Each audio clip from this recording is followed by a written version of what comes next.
Yo les pregunto, ¿ustedes sabían que la pedofilia existía en el año del pedo? Porque yo la verdad que no. Sabía que existía por allá en 1950 o 60, pero en eso de 1865 no tenía idea. Pero bueno, el día de hoy nos vamos a poner un poco literarios y ver qué historia trae por detrás Alicia en el País de las Maravillas, que involucra un poco temas que últimamente se han estado viendo tanto en Twitter como en YouTube, y demás cosas bizarras al igual que este canal. Trate un guiso y bienvenido a mi laboratorio.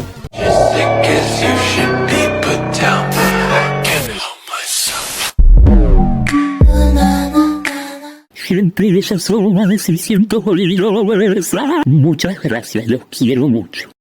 Pero bueno, ¿a qué va el video de hoy? Les cuento, me encontraba tranquilamente en mi bachillerato leyendo un trozo de un artículo sobre la época victoriana junto con otro trozo que hablaba sobre Lewis Carroll, el autor original de Alicia en el País de las Maravillas. Cuando terminé de leer lo de la época victoriana todo bien, pero cuando leí lo de Lewis es cuando mi cerebro se sobrecargó de información. Una vez que llegué a mi casa corrí a mi humilde computadora en busca de respuestas, por lo que me propuse hacer un video sobre este tema, porque artículos como estos en mis manos no podía desaprovecharlos, por lo que hoy veremos el secreto que trae por detrás esta novela. El orden del video será el siguiente: primero daré un breve resumen de las dos novelas de Alicia, después un poco de la época victoriana más su moral y por último lo que vendría a ser Lewis. Sin más relleno, arranquemos con la vaina. Alicia en el País de las Maravillas fue una novela de fantasía escrita por el ya mencionado Lewis Carroll, matemático, lógico y fotógrafo británico del año 1865, mismo año de la publicación de su novela, contando también con una segunda parte llamada Alicia a través del espejo, publicada 5 años después del primer lanzamiento. Hasta este punto creo que todos ya sabemos de qué tratan ambas novelas, ya que por algo existen sus películas. Pero si no, acá te doy un muy corto resumen. En el País de las Maravillas, Alicia cae en una madriguera que la lleva a un mundo surreal y a través del espejo es lo mismo, pero en vez de caer en una madriguera, entra por medio de un espejo. Ni más ni menos. Sigamos ahora con lo que vendría a ser la época victoriana. Según el artículo ya mencionado, la época victoriana corresponde al reinado de la reina Victoria en Inglaterra, Gran Bretaña, desde el 20 de julio de 1837 hasta la muerte de la misma el 22 de enero de 1901. Reconocida también por ser una época donde acontecieron tanto epidemias como disturbios sociales en diversos territorios del Imperio Británico. Por otro lado, la moral victoriana era el conservadurismo a temas íntimos caracterizados por tener una estricta ética del trabajo, justicia y honestidad. Los asuntos morales eran considerados inquebrantables y especialmente todo lo referente a la castidad. Es decir, alguien que se abstiene a la actividad sexual considerada inmoral o cualquier actividad sexual. En algunos casos al hacer un voto de castidad, que vendría a estar relacionado con el celibato, o sea, el estado de soltero pero que se celibe, más el respeto a los deberes de las iglesias católicas. Y actualmente la época victoriana se considera como una era de contradicciones enormes, como el hecho de crear una fachada de dignidad y recato con la prevalencia de fenómenos sociales. Por dar algunos ejemplos, la prostitución de menores y reclutamiento en labores de estos mismos. Pero bueno, por lo que podemos ver, me extraña esa época. Pero ahora, si escucharon bien la fecha en la que se estrenaron las novelas de Alicia, fue por entre esas épocas del victorianismo. Ahora, ¿qué hay del autor? Charles Ludwig Dodgson, o Lewis Carroll, que es como más se le conoce, fue un diácono anglicano, lógico, matemático, fotógrafo y escritor británico de dichas épocas. Nació el 27 de enero en, no sé cómo se pronuncia este sitio, en Inglaterra en 1832, y su muerte fue el 14 de enero del 1898 por causa de una bronquitis. Principalmente su familia, aparte conservadora,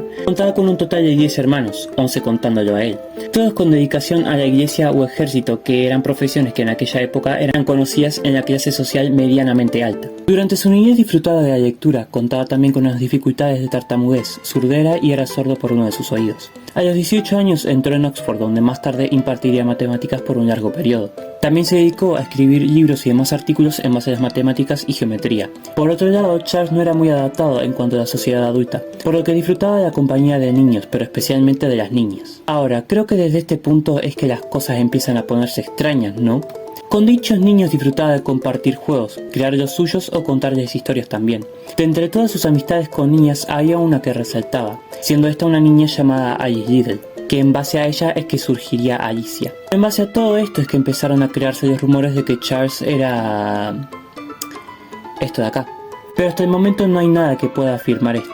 Pero dichos rumores también se creían ciertos en base a que la familia de Alice cortó lazos con Charles misteriosamente. En en julio de 1863. Ninguna de ambas partes explicó estos hechos. En cambio, una de las páginas del diario de Charles con estas fechas fue arrancada por una de sus sobrinas, conocida como Menela Dodson. Según especulaciones acerca de la madre de Alice, no estaba de acuerdo con la relación amistosa que tenía Charles con Alice, y que también él se le insinuaba cosas a la niña o que incluso le pidió matrimonio. Más tarde, en 1996, fueron hallados documentos en los que se decía que el motivo de alejamiento de estos era que Charles estaba interesado en la institutriz y hermana mayor de la niña. Pero como previamente dije, nada de esto está confirmado. Lo único que nos queda es especular sobre estos temas. Pero regresando con Charles, lo de ser un ya saben qué, seguía siendo mencionado en base a que Charles realizaba composiciones fotográficas aparte de paisajes y demás cosas, hacía también composiciones con niñas desnudas, contrastado también por su expresión filosófica interna, que entendía la belleza como el culmen de la perfección moral, estética y física, y que también era algo que fue mal visto por la sociedad. Esto la verdad me da mucho asco, o sea, fotos así con gente mayor ya ahí entiendo, pero con niños, eso ya es medio extraño. Más tarde en 1880 abandonó la fotografía justamente por esto último que mencioné. Regresando con Alicia, la idea surgió el 4 de julio de 1862. Charles más un amigo suyo llevaron a las 3 hijas de Henry Liddell, padre de Alice, a pasear por medio de una barca en el Támesis. Aquella tarde Charles les contó una historia a las 3 niñas que fue de su agrado, siendo así que Alice le pidió a Charles que la escribiera. A partir de ahí fue que nació la novela de Alicia en el País de las Maravillas. Por último, Charles en una Navidad de 1864 le regaló ese manuscrito a Alice y finalmente el 4 de julio del año siguiente la novela fue publicada por Macmillan en Londres. Y bueno, supongo que ya hemos terminado con esto. La verdad hubiera preferido que el video fuera más largo, pero bueno, es lo que hay. Le mando un saludo a toda la gente que me está siguiendo en TikTok y a los nuevos subs del canal. No se olviden de seguirme en mis demás redes, sobre todo en Instagram, ya que ahí posteo muchos avisos del canal y comparto los fanarts que me hacen. No olviden dejar su like y suscripción, los diagnósticos están hechos así que pueden retirarse y nos vemos nuevamente en este lindo laboratorio. Hasta el próximo video.